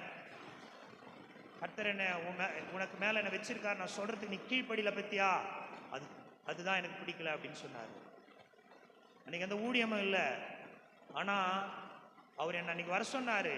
நானு இந்த மழை நிமித்தமா தான் போல, வேற எதுவும் இல்லை. அவர் அந்த மாதிரியான கேள்வியை கேட்டார். அந்த தேவ மனுஷனுக்கு முன்பாக நான் ஒரு வார்த்தையும் சொல்ல, கண்ணீரோடு அப்படியே நின்னேன். எங்க அப்பா எனக்கு சொல்லி கொடுத்துருக்கிறார், நமக்கு தலைமைக்கு மேல ஸ்தானத்துல இருக்கிறவங்களை கனப்படுத்தணும்னு சொல்லி கொடுத்துருக்காரு. இந்த தேவ மனுஷன் பேசும்போதெல்லாம் அது என் உள்ளத்தை உடைச்சது. வாலிபனா இருக்கிற ஒரு வார்த்தை நான் பேசுகிறேன், அப்படியே கண்ணீரோடு நின்னேன். அப்புறமா ஒரு ஆஃபீஸ் ரூமை திறந்து விட்டார். உள்ளே போயிட்டு லைட்லாம் போடல, சேரில் உட்காந்து கண்ணீர் ஊற்றுது. அவர் ஒரு வார்த்தையை நான் சொல்லலைண்ணா. எனக்குள்ள ஒரே ஆதங்கம், என்ன இது ஆண்டவரே, வாலிப வயதில் நான் நியாயமாக தானே வரல, சோம்பல் தானத்தினால வரல, அப்படி இல்லையே. இந்த ஊழியக்கார தேவ மனுஷன் அன்னைக்கு தான் கற்றுக்கொண்டேன். தேவ மனுஷர்கள் சொல்லுகிற வார்த்தைக்கு கீழ்ப்படியும் போது அதில் மேன்மையான ஆசீர்வாதம் இருக்கிறது. லைட்லாம் போட்டு, என்ன நீ வாட் ஆர் யூ டூயிங் அப்படின்னு பார்த்தா கண்ணீர் தண்ணி ஊற்றுது. கமான்யா அப்படின்னு தோளில் தட்டி கொடுத்துட்டு வேலையை செய்யிட்டு போயிட்டாரு. அதுக்கப்புறம் நான் கூல் ஆயிட்டேன். என்ன கற்றுக்கணுன்னா, சொன்ன காரியம், இன்றைக்கு உன்னை வா என்று சொன்னால் நீ வருவதற்கு ஆயத்தமா இருக்க வேண்டும். அதுதான் ஊழியம். கடினமான காரியங்களை கற்றுக்கொண்டேன் நாங்கள். அல்லேலூயா. இந்த நேரத்தை நிர்வகிப்பது ரொம்ப முக்கியமா இருக்கும். கர்த்தர் நம்மளோட பேசுறாரு. இன்னைக்கு உங்க நேரத்தை நீங்க இந்த வருஷத்துல வீணடிச்சதுனால அநேக ஆசீர்வாதங்களை இழந்துட்டீங்க. தயவு செஞ்சு please write it in your heart. இருதயத்தில் எழுதிக்கங்க பிரதர் சிஸ்டர். ரொம்ப நேரத்தை வீணடிச்சிட்டீங்க, ரொம்ப நேரத்தை வீணடிச்சிட்டீங்க. சபைக்கு வராம வீணடிச்சிட்டீங்க. வேதம் வாசிக்காம, ஜெபிக்காம, நன்மை செய்யாம, மற்றவங்களுக்கு உதவி செய்யாம, நல்ல வார்த்தைகளை பேசாம எவ்வளவு நம்ம வீணடிச்சிட்டோம். இது 2025ஓட முடியட்டும். 2026ல ஒரு நாம் தீர்மானம் எடுப்போம். ஆண்டவரை, என் நேரத்தை நான் ஒருபோதும் வீணாக்க மாட்டேன். ஆண்டவரே, ஒவ்வொரு வினாடியும் விலையேற பெற்றதா இருக்கிறது.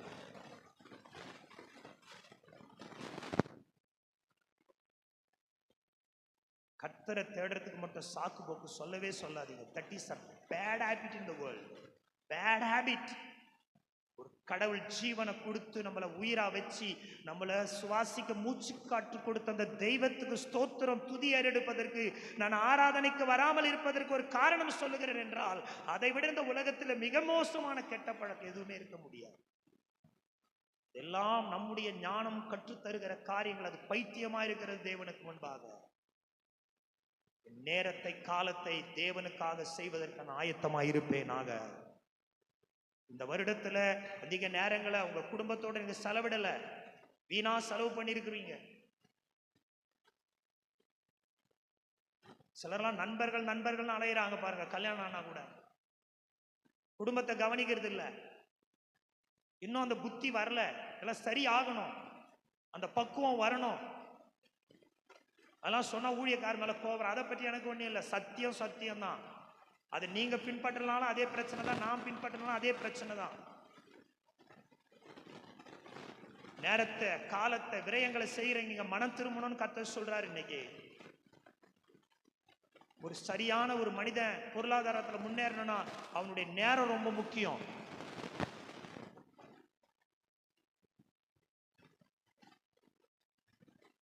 சிலர்லாம் முன்னேறத்துக்கு காரணம் என்ன? வியாபாரத்துல, தொழில தெரியுமா?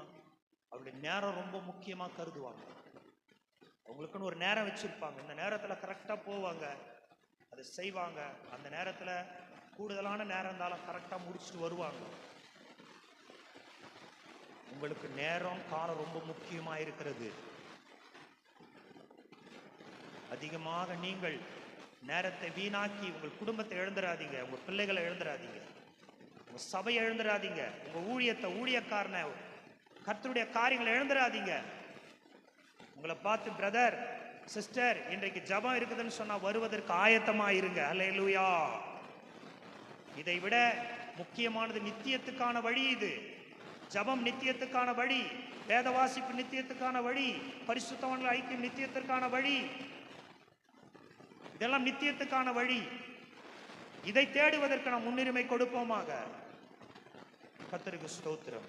ஆகவே ஞானம் உள்ளவர்கள் என்ன செய்வார்கள் சொல்லுங்க? ஞானம் உள்ளவர்கள் காலத்தை சரியாக பயன்படுத்துவார்கள். கர்த்தர் அப்படி நமக்கு செய்வாராக. மூன்றாவதாக ஒரு காரியத்தை மட்டும் சொல்லி நான் ஜெபித்து நான் முடிக்கிறோம். இன்றைக்கு உபவாச ஞாயிற்றுக்கிழமை. நான் சொன்னது போல 11:30 மணிக்கு இது முடியும். கர்த்தருக்கு ஸ்தோத்திரம். சங்கீதம் 107 சங்கீதம் 43 வசனத்தை எடுத்துக்கொள்ளுங்கள். 107 சங்கீதம் 43 வசனம் எடுத்துக்கொள்ளுங்கள். எவன் ஞானம் உள்ளவனோ அவன் இவைகளை கவனிக்க கடவன். ஞானவான்கள் கர்த்தருடைய கிருபைகளை உணர்ந்து கொள்வார். மூன்றாவது ஞானவான் யார் தெரியுமா? கர்த்தருடைய கிருபையை உணர்ந்து கொள்ளுகிறவன். அல்லேலூயா சொல்லுங்களேன். பாருங்க, இந்த 33 வசனத்திலிருந்து இந்த பகுதியில 43 வசனம் வரையில நீங்க வாசிச்சீங்கன்னா ஒரு ஆண்டவர் எவ்வளவு நேர்த்தியா ஒரு மனுஷனை நடத்துறாரு, ஆசீர்வதிக்கிறாருங்கிறத நீங்க வீட்டுல போய் வாசித்து பாருங்க. அவனுக்கு எல்லா ஆசீர்வாதங்களையும் கொடுக்கிறாரு. அவனுக்கு செழிப்பை கொடுக்கிறாரு. அவனை பெருக பண்றாரு. அவனை உயர்த்துறாரு. அவனுடைய பசிக்கு ஆகாரம் கொடுக்கிறாரு. அங்க அவனை குடியேற்ற வைக்கிறாரு. அவனுக்கு நீரூற்றுகளை கொடுக்கிறாரு. வயல்களை ஆண்டவர் உண்டாக்கும் போது பலனை கொடுக்கிறாரு. மிருக ஜீவன்களை அவர் விருத்தி அடைய செய்யறாரு. அவாந்தர வெளியிலையும் வனாந்திரத்திலையும் அலைந்து திரிஞ்சு அவங்க மேல ஆண்டவர் நன்மையை கொடுக்கிறாரு. குப்பையில் இருக்கிறவங்களை தூக்கி போய் கோபுரத்துல வைக்கிறாரு. எளியவனையோ சிறுமியிட்டு எடுத்து உயர்ந்த அடைக்கலத்துல வைக்கிறாரு. அல்லேலூயா. இவ்வளோ நன்மைகளை ஆண்டவர் செய்யற ஆண்டவர் என்ன சொல்ற? கடைசியில இதை முடிக்கும் பொழுது இந்த சங்கீதக்காரன் எப்படி ஆரம்பிக்கிறார் தெரியுமா? கர்த்தரை துதியுங்கள், அவர் நல்லவர், அவர் கிருபை என்றும். அவருடைய கிருபை இல்லைன்னா இந்த உலகத்துல ஒன்றுமே இல்லை. எல்லாம் சொல்லுங்க கையை உயர்த்தி, கர்த்தர் நல்லவர், அவர் கிருபை என்றும் உள்ளது. ஹல்லேலூயா. God is good, his mercy endures forever. அவருடைய கிருபை என்றும் உள்ளது. கர்த்தர் நல்லவர், அவர் கிருபை என்றும் உள்ளது. அப்ப ஞானம் உள்ளவங்க என்ன பண்ணுவாங்களாம்? கர்த்தருடைய கிருபைகளை சிந்திக்கிறவங்களா இருப்பாங்களாம். இன்றைக்கு நான் அந்த பூமியில வாழறது கர்த்தருடைய கிருபைங்க. இதுவரை நான் உயர்த்தினது ஆண்டுடைய கிருபைங்க. ஆண்டுடைய கிருபையினாலதான் இன்றைக்கு நான் ஜீவனோடு கூட இருக்கிறேங்க. நான் நிர்மூலமாக இருப்பதோ ஆண்டுடைய கிருபை. அவருடைய இரக்கங்களுக்கு என்ன இல்லை? முடிவு இல்லை. இந்த 107 சங்கீதத்துல பாத்தீங்கன்னா 1 வசனத்துல கிருபையை பற்றி சொல்றாரு. 9 வசனத்துல வாசிங்க. அவருடைய கிருபை நிமித்தமும் மனுபுத்தருக்கு அவர் செய்கிற அதிசயங்கள் நிமித்தமும் அவரை துதிப்பார்களாக. திருப்பி 16 வசனம் வாசிங்க. அவருடைய கிருபை நிமித்தமும் மனுபுத்தருக்கு செய்கிற அதிசயங்கள் நிமித்தம் அவரை துதிப்பார்களா. திருப்பி 21 வசனம் வாசிங்க. அவர்கள் கர்த்தரை அவருடைய கிருபை நிமித்தமும் மனுபுத்தருக்கு செய்கிற அதிசயங்கள் நிமித்தமும் துதிப்பார். மீண்டும் வாசிங்க 31. அவர்கள் கர்த்தரை அவருடைய கிருபை நிமித்தமும் மனுபுத்தருக்கு செய்கிற அதிசயங்கள் நிமித்தம் துதிப்பார்களாக. அதுக்கு தான் சங்கீதக்காரன் சொல்றான், கிருபை இல்லாம இந்த பூமியில வாழவே முடியாது. இதெல்லாம் அவருடைய கிருபை. இந்த ஞானம் உள்ளவன் கிருபைன்னு சிந்திப்பான். அல்லேலூயா. ஞானம் உள்ளவன் சொல்லுவான், இதெல்லாம் அவருடைய கிருபைங்க. எனக்கு இருக்கிற ஜீவன் அவருடைய கிருபைங்க. இன்னைக்கு நான் ஆசீர்வாதமாக இருப்பது அவருடைய கிருபைங்க. என் ஆண்டவர்களை உயரத்தில் வைத்திருக்கிறது அவருடைய கிருபைங்க. எளியவனாகி என்ன சிறுமையிலிருந்து எடுத்து உயர்ந்த அடைக்கலத்துல வச்சு என் வம்சத்தை மந்தைய போலாக்குறாராம். 38 வசனம் சொல்ற, அவர்களை ஆசீர்வதிக்கிறார், மிகுதியும் பெருகுகிறார்கள், மிருக ஜீவன்கள் குறையாதிருக்க பண்ணுகிறார். எவன் ஞானம் உள்ளவனோ அவன் இவைகளை கவனிக்கப்படும். 107 சங்கீதத்துல கடவுள் என்னென்னலாம் செஞ்சிருக்காருன்னு போய் பாருங்க. இதை போய் நீங்க கவனிங்க, இதை போய் நீங்க சிந்திங்க. சிந்திச்சுட்டு சொல்லுங்க, ஆண்டவரே இந்த கிருபையை நான் உணர்றேன்ப்பா. அல்லேலூயா. ஞானம் உள்ளவங்களா இருந்தா வேதம் சொல்லுகிற ஞானி யார் தெரியுமா? அவருடைய கிருபையை உணர்ந்து பார்க்கிறவன்.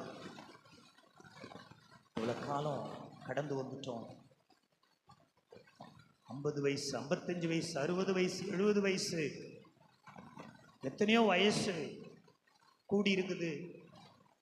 அதுக்கெல்லாம் அவருடைய கிருபை இல்லைன்னா இந்த உலகத்துல வாழ்ந்திருக்கவே முடியாது.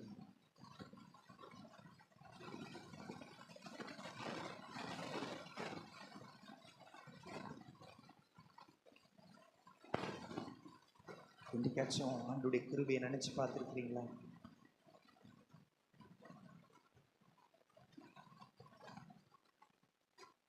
எனக்குனாச்சும் நீங்க படுத்திருக்கும் போது உங்க கண்கள்ல இருந்து கண்ணீர் வந்திருக்கா? இந்த இடத்துல இவ்வளவு தூரம் கடவுள் நம்மளை கொண்டு வந்ததுக்கு நம்ம தகுதியானவங்களான்னு என்ன எண்ணி பார்த்துருக்கிறோமா? ஆண்டவர் நம்மளை நினைவுக்குள்ளனா எப்பவும் மரிச்சு போயிருப்போமே, யோசித்து பார்த்துருக்கிறோமா? எவ்வளோ இல்லை இல்லைன்னு சொல்லி முறுமுறுக்கிறோமே தவிர இவ்வளோ கொடுத்தாரு, அதுக்காக கடவுளுக்கு நாம் நன்றியா இருந்திருக்கிறோமா? நடக்காத விஷயங்களை குறித்து சோர்ந்து போற நம்ம நடந்த எவ்வளவு விஷயங்களுக்காக ஒரு ஸ்தோத்திரம் பண்ணலாமே. சங்கீதக்காரன் சொல்றான், எவன் ஞானம் உள்ளவனோ இவைகளை கவனிக்க வேண்டும்.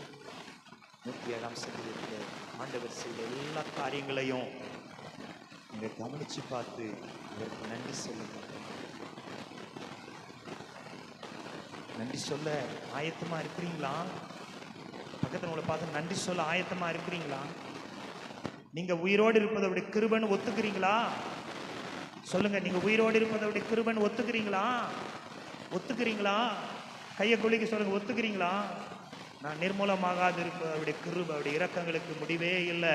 இதை யார் யோசிப்பானா? கர்த்தருடைய கிருபைகளை ஞானவான்கள் தான் உணர்வாங்களா? மதியன் என்ன பண்ணுவானா? பைத்தியக்காரன் என்ன செய்வானா?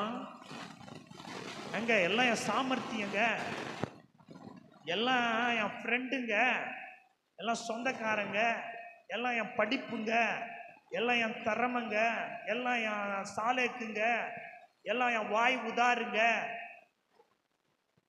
ஞானம் உள்ளவன் சொல்வானா, இது எதுவுமே இல்லை, எல்லாமே அவருடைய கிருபை தான்.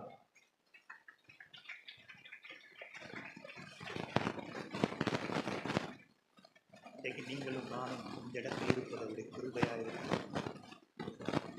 வருஷ கடைசியில வந்திருக்கிறீங்க, ஒரே ஒரு மாசம் தான் இருக்குது. ப்ளீஸ் இந்த ஒரு மாசத்தையாச்சும் உங்க நேரத்தை சரியா பயன்படுத்துங்களேன். கடவுளை தேடுறதுக்கும் ஊழியத்துக்கும் சபைக்கும் ஆராதனைக்கு உதவியா இருங்களேன். வாழ்ந்த வாழ்க்கையை வாழ்ந்துட்டு இருக்கிறோமே.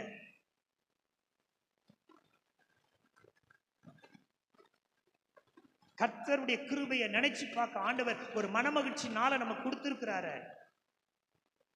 அத மனமகிழ்ச்சி நாளா நம்ம என்னம்னா, ஆண்டவர் சொல்றாரு, யாக்கோபுடைய சுதந்திரத்தை நம்ம போஷிப்பன்னு சொல்றாரு.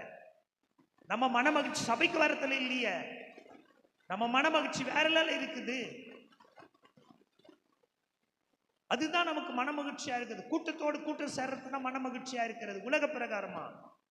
ஆனா தேவ சமூகத்துல வந்து ஆராதித்து துதிக்கும் போது அவருடைய கிருபையை நம்ம உணர்றோம். ஆண்டவர், இதுக்கு நான் தகுதியானவல்லப்பா, என்னை இவ்வளவு தூரம் கொண்டு வந்தீங்களா ஆண்டவரே, எல்லாம் உங்களுடைய கிருபையா இருக்குப்பா.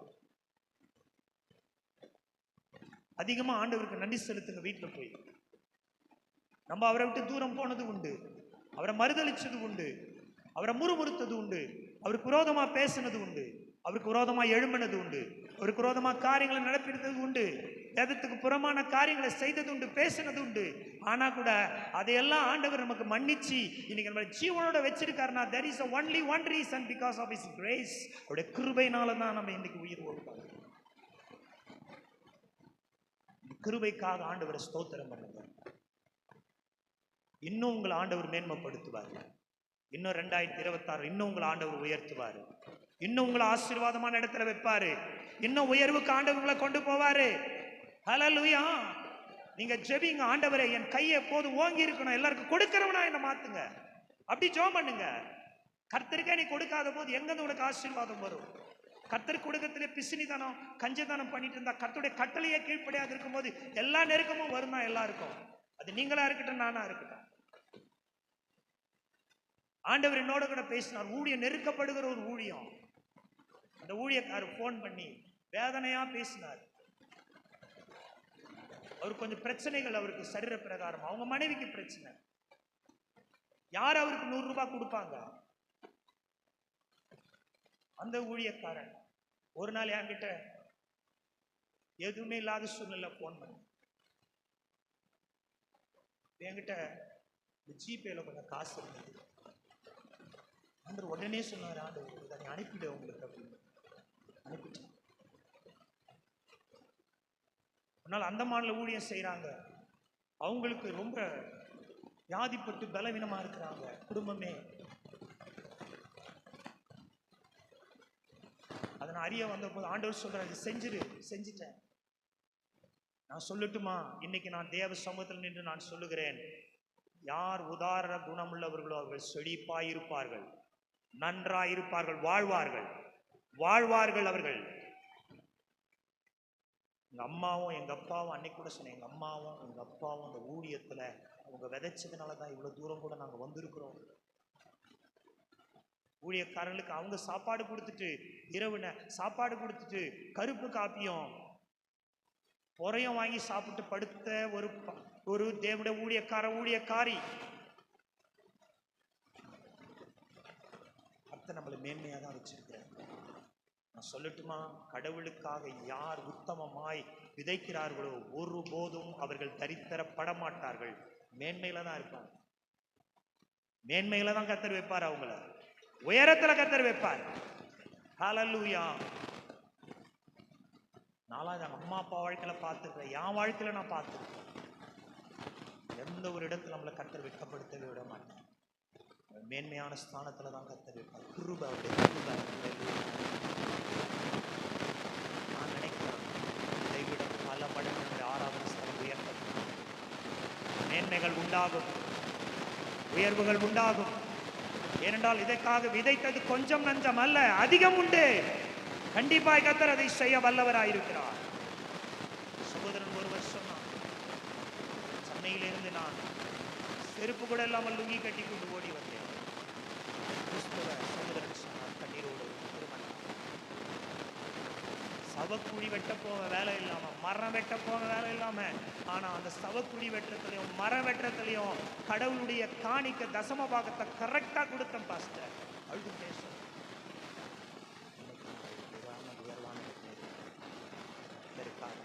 செஞ்சதுனால கிருபை என்னை எவ்வளவு தூரம் கொண்டு வந்து. நான் சொல்றேன், வேதத்தின்படி நடக்கிற ஒருவரும் வெட்கப்பட்டே போக மாட்டாங்க. வேத வசனத்தின் கட்டளையை கீழ்ப்படுகிற எந்த குடும்பமும் ஒருபோதும் பொருளாதாரத்தில் ஆட்சி அடையவே அடையாது. கண்டிப்பா கடன்ல இருந்து கர்த்தர் வெளியே கொண்டு வந்துருவாரு, வெளியே தூக்கிட்டு வந்துருவாரு. கர்த்தருக்காக முதல்ல நம்மள அசைன்மெண்ட், நம்முடைய முதல் காரியம் கர்த்தருக்குரியது என்று எப்போது வைராக்கியம் கொள்ளுகிறோமோ அன்றைக்கு தான் நம்முடைய வாழ்க்கையின் மேன்மைகள் நம்மை தேடி வரும். பிரியமானது, உயர்த்தக்கூடிய ஒரு கிருபையாக இருக்கிறது. பணத்தை நம்பாதீங்க, சம்பாதிக்கிற சம்பாதனை நம்பாதீங்க, கர்த்தரை நம்புங்க. கர்த்தராலதான் எல்லாம் முடியும் நம்புங்க. இந்த சாமர்த்தியத்தினால எல்லாம் ஜெயிச்சுலாம் நம்பிடாதீங்க. இந்த கடனை வாங்கி அந்த கடனை வாங்கி அந்த கடனை வாங்கி அடைச்சிட முடியும் நம்பாதீங்க. அதை நீங்க நம்புறவர்களும் ஒருபோதும் அடைக்க முடியாது. கிருபையை நம்புங்க. ஆண்டவரே, என்னால முடியல, உங்க கிருபை தான்ப்பா என்னை உயர்த்தணும், ஆகவே என்னால ஒண்ணுமே முடியாதுப்பா, என் கையில இருக்கிறது கொஞ்சம் தான் ஆண்டவரேன்னு அவர் கிருபை நீங்க சார்ந்து கொண்டீங்கன்னா அந்த கிருபையானது உங்களை மேன்மைக்குள்ள கொண்டு போகும். ஞானவான்கள் கர்த்தருடைய கிருபையை உணர்ந்து கொள்வார்கள். ஞானவான்களா நம்ம இருப்போம். எல்லாம் கர்த்தருடைய கிருபையை நம்ம சார்ந்து கொள்வோம். கர்த்தர் நம்ம மேன்மையான ஸ்தானத்தில் வைப்பார். கர்த்தரை ஸ்தோத்திரம். நம்ம பிள்ளைகளை கர்த்தர் உயர்வான ஸ்தானத்தில் வைப்பார். பெருக்கி பாய் போட்டு குப்பள்ளி போட்டு அம்மா சொல்லிச்சான், வயசான அம்மா, ஆண்டவரே எனக்கு படிக்க தெரியாது, எழுத படிக்க தெரியாது, எனக்கு சரியா ஜபம் கூட பண்ண தெரியாது, என் பிள்ளைங்கள்லாம் நல்ல நிலைமையில வரணும், சபையில நான் பாய் போடுறேன், பெருக்கிறேன், கடைசி வரலாம் சாவர வரலாம் இதை நான் செய்வேன். பிள்ளைகள்லாம் சொந்தக்காரெல்லாம் சொல்றாங்க, ஒரு விதவை வீட்டுக்காரன் விட்டுட்டு செத்துட்டான், இவன் எப்படி காப்பாற்ற போறான், எப்படி கரை சேர்க்க போறான், அவமானப்படுத்திட்டாங்க, யாரும் ஒரு உதவிக்கு 10 ரூபாய் கொடுக்கல, ஆனா நானு பண்டு பாத்திரம் தேய்ச்சி அதுலதான் என் பிள்ளைகளை படிக்க வச்சேன். என்னைக்கு நான் ஆண்டவரை ஏற்றுக்கொண்டேன், அன்னையிலிருந்து இன்னைக்கு வரலாம் என் சபையில நான் தான் பாய் போடுறேன், நான் தான் பெருகிறேன். அந்த ஊழியத்தை யாருக்கு நான் விட்டு கொடுக்கல.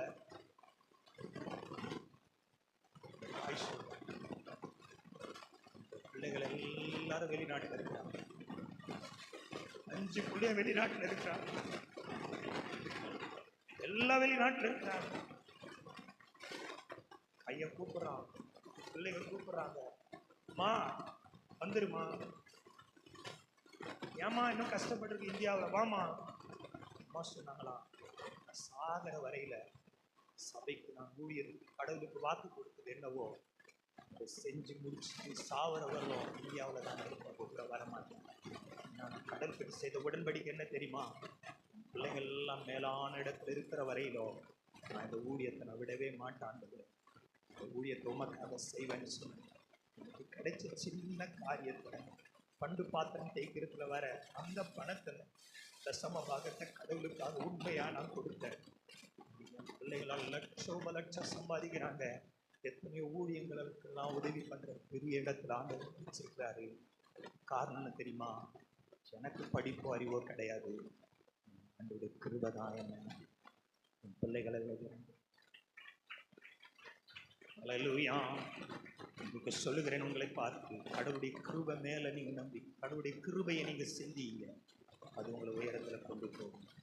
அந்த ஊழியம் கூட உயரத்துக்கு போக விடாது. கிருபை மட்டும்தான் நமக்கு தாங்கும். உங்கள் வாழ்க்கையில் கிருபை மட்டும்தான் தாங்கும். அல்லேலூயா. நீங்கள் ஞானமுள்ள ஆளாக இருந்தா என்ன சிந்திக்க தெரியுமா? இதெல்லாம் இதெல்லாம் சாமர்த்தியம்லாம் இல்லைங்க, கடவுளுடைய கிருபை, ஆண்டோடைய கிருபை. அல்லேலூயா, அல்லேலூயா. இந்த கிருபை உங்களை தாங்குவதாக. எல்லாரும் எழுந்து நிற்போமா? இந்த நாளிலே உலகத்தின் ஞானத்தை பெற்றவர்கள் அல்ல, இந்த நாளிலே நாம் தேவ ஞானத்தை பெற்றவர்கள். நாம் ஞானம் உள்ளவர்கள். நம்முடைய நல்ல நடக்கையிலே அதை காண்பிப்போம். நாம் ஞானம் உள்ளவர்கள். எல்லாத்தையும் பார்க்குது, பேசுகிற எல்லாவற்றுக்கும் வசனங்கள் கர்த்தருடையது. அதை இன்னைக்கு ஏற்றுக்கொள், இன்றைக்கு ஏற்றுக்கொள்வா என்று சொன்னால் அது வாழ்க்கையில் பெரிய மாற்றத்தை கொடுக்கும். இன்று வரையிலும் நம்ம வாழ்க்கையில் மேன்மைக்கு காரணம் கடவுளுடைய வார்த்தை தான். இன்றைய வரலும் மேன்மைக்கு கடவுளுடைய கிருபை தான். சிஸ்டர், பிரதர், ஆண்டவர்கிட்ட இன்றைக்கு ஒப்பு கொடுங்க. ஆண்டவரே, 2025 எவ்வளோ சொன்னீங்க நான் கேட்கல, எவ்வளோ ஆலோசனை சொன்னீங்க கேட்கல, எவ்வளோ பேசுனீங்க நான் கேட்கல, இறுதியத்தை கடினப்படுத்திட்டேன், கிண்டல் பண்ணிட்டு போயிட்டேன். அதனால இன்னைக்கு மேலே வராமல் நிற்கிறேன். எவ்வளோ வாய்ப்பு கொடுத்தீங்க, எவ்வளோ பணத்தை கொடுத்தீங்க, எவ்வளோ காரியங்களை கொடுத்தீங்க. ஆனால் நான் ஆண்டவர் வீணா விரயம் பண்ணிட்டேன். ஆண்டவரை வாய்ப்புகளை பண்ணிட்டேன், பணத்தை விரயம் பண்ணிட்டேன். ஆண்டவரை எவ்வளோ ஆண்டவரை தேவையில்லாத காரியங்கள் எல்லாம் பண்ணிட்டேன். ஆண்டவரை இன்னைக்கு ஆண்டவர் உங்களோட பேசுகிறாரு. ஆண்டவருடைய கிருபையை சிந்திக்கும்படி அழைச்சிருக்கிற சகோதரர், இந்த இடத்துல நம்ம நிற்கிறதுக்கு காரணம் என்ன நினைக்கிறீங்க? நம்முடைய திறமை இல்லைங்க, நம்முடைய பரிசுத்தம் இல்லைங்க. Because of His grace. Hallelujah. அப்படியே ஒரு நிமிட கரங்களை உயர்த்தி, வெளியே இருக்கிறவங்க எல்லாரும் விழுவாங்க. அப்படியே கரங்களை உயர்த்தி கண்ணீரோடு கூட ஆண்டவருடைய ஆண்டவர், இதற்கு நான் பாத்திரவான் அல்ல ஆண்டவர்.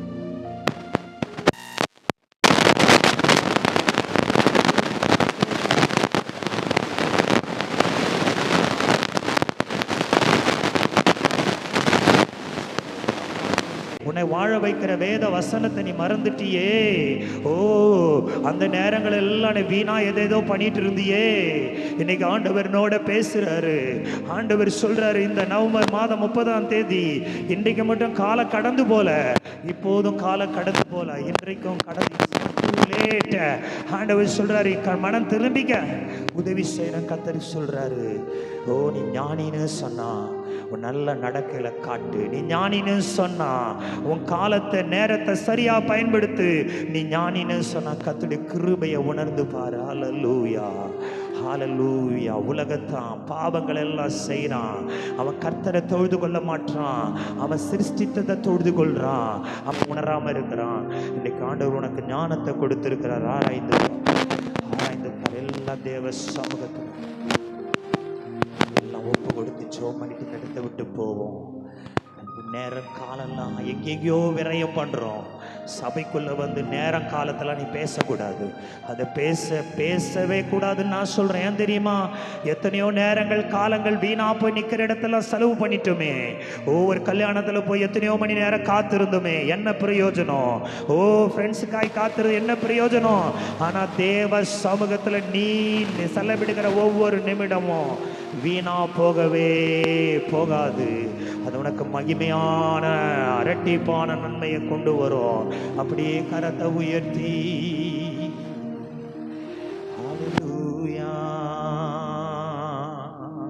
எல்லாரும் ஆண்டவரை பார்த்து, ஆண்டவரே என் வாழ்க்கையில் எவ்வளோ நேரத்தை வீணாக்கிட்டேன்ப்பா, நேரத்தை நான் ரொம்ப வீணாக்கிட்டேன்ப்பா, நேரத்தை வீணாக்கிட்டேன்ப்பா, என் பணத்தை நான் வீணாக்கிட்டேன்ப்பா.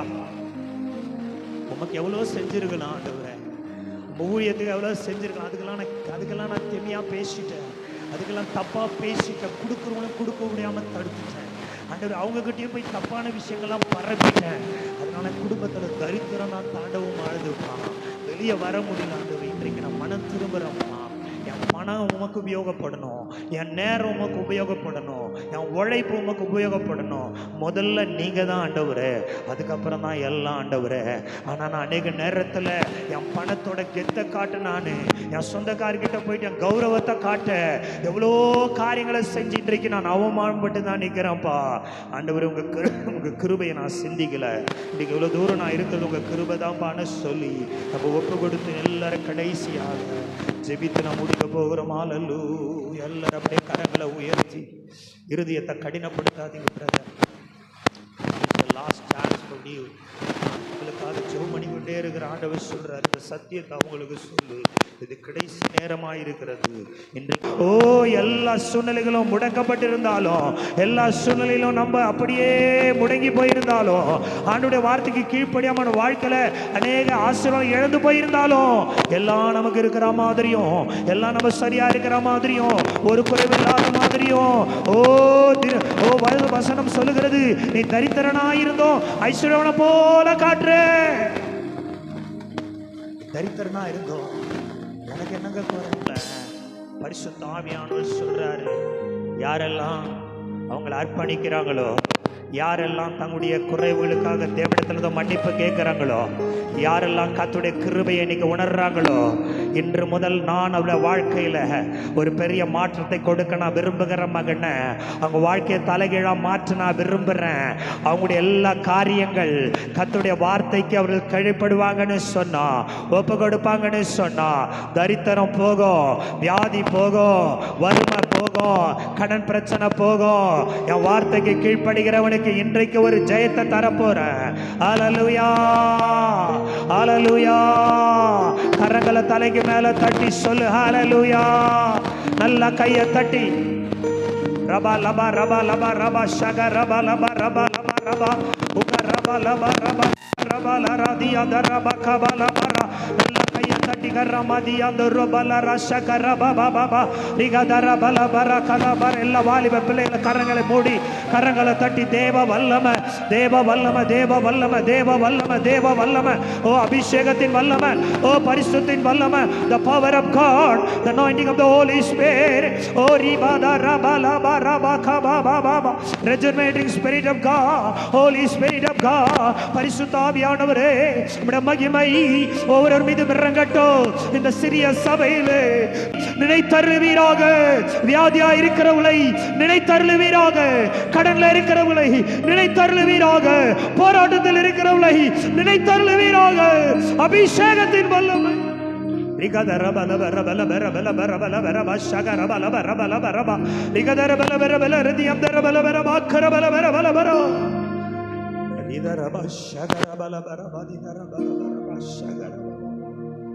வரப்போகிற ஆண்டுல இதை நாங்க உணர்ந்து எங்கள் நேரங்களையும் காலங்களையும் பணங்களையும் உழைப்புகளையும் கடவுளுடைய ராஜ்யத்துக்கு அதிகமாய் செலுத்த எங்களுக்கு ஒரு நித்தியத்தை குறித்த எண்ணத்தை தாருமாட்டோம். உலகத்தில் நாங்கள் சம்பாதிக்கிறது சேர்க்கிறது எல்லாம் ஒரு நாள் முடிவுக்கு வந்துடும் ஆண்டவரே. ஆனா தேவனுக்காக செய்கிறது பரலோக கணக்கில் எழுதப்படும். நாங்கள் பரலோக கணக்கில் பலன் பெறுகிறவங்களா இருக்கணும் ஆண்டவரே. கைகளை எல்லாம் தாராளமாக்கும், இருதயத்தை விசாலமாக்கும், தூர தரிசன பார்வையை தாங்கும், விசாலமா சிந்திக்கணும், விசாலமான இருதயம் இருக்கணும், விசாலமான கண்கள் இருக்கணும், விசாலமான யோசனைகள் இருக்கணும் ஆண்டவரே. பிராட் மைண்டடா நாங்க இருக்கணும். என்னன்னா நாங்க ஒரு பிராட் மைண்டடான ஆண்டவர் ஆராதிக்கிறோம். விசாலமானதை எங்களுக்கு தாரும். எங்களை ஒப்பு கொடுக்கிறோம். வியாதியா வந்த ஒவ்வொருவரையும் தொடும். கர்த்தருடைய வல்லமை தொடட்டும் இயேசுவின் நாமத்துல.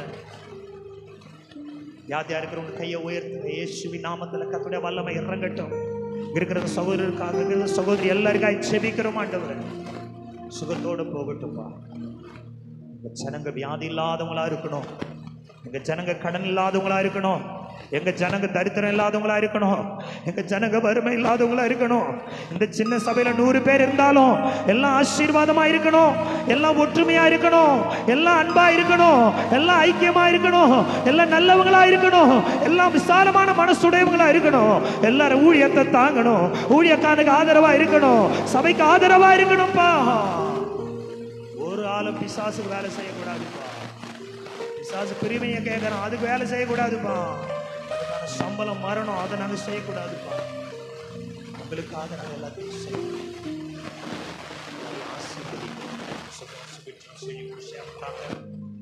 புயல்னால எந்த பாதிப்பும் எங்கள் தமிழ்நாட்டுக்கு வரக்கூடாது, எங்கள் மக்களுக்கு வரக்கூடாது. எல்லாரையும் காத்துக்குங்க. ஏழை ஜனங்களா இருக்கிறாங்கப்பா, வீடு வசதி இல்லாதவங்க குடிசைலாம் இருக்கிறாங்கப்பா, எவ்வளோ விவசாயிங்க அதிகமாக நெல்லை விதைச்சிட்டு ஆண்டவரே காத்துட்டு இருக்கிறாங்கப்பா. இதுலேயே நஷ்டம் வரக்கூடாதுப்பா. ஆண்டவரே எங்கள் ஜனங்களுக்கு நஷ்டம் வரக்கூடாதுப்பா. அவருடைய வீடுகள் உடைமைகளாம் பாதுகாக்கணும்ப்பா. ஆண்டவரே எல்லா பிள்ளைகளும் பாதுகாக்கப்படணும்ப்பா. காத்துக்கொள்ளுங்கப்பா. சாயங்காலம் ஜெபம் வச்சிருக்கோம், எல்லாரையும் கொண்டு வாங்க. மழை சூழல்கள் இருந்தாலும் எல்லாத்தையும் சாதகமாக்கிட்டாங்க. எவ்வளவு நேரங்களை மக்கள் உதவிக்கு உதவி செய்யுங்க. எவ்வளவு நேரங்களை உலகத்துக்காக விதைச்சு